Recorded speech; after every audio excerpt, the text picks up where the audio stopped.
रामदास पिंगळे, गणेश रामदास पिंगळे. रात्री 1:30 वाजता ही घटना झाली. काय झालं? पहिला एक माऊली बांगला फोडला, नंतर साई फोडला. साईमध्ये येऊन त्याने दोन काठ्याने मारलं, सुरी दाखवली, 10 तोळे सोनं घेतलं, 50,000 कॅश घेतली आणि बाहेरून बंगल्याला लॉक लावला. आणि दोन मोबाईल घेऊन गेले.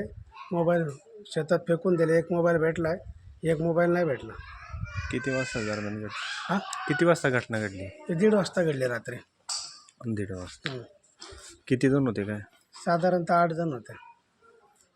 घटनास्थळी पोलीस आलते का? आले होते किती वाजता? रात्री 2 वाजता. पण परत सकाळी आले नाही पोलीस लवकर. आले आलेत ना? आत्ता आलेत. आणि साधारणतः यांनी तर कुणाला मारहाण वगैरे झाली? वडिलांना मारले काठीनं. मार लागलेला, मुका पाय शोधलेला वडिलांचा.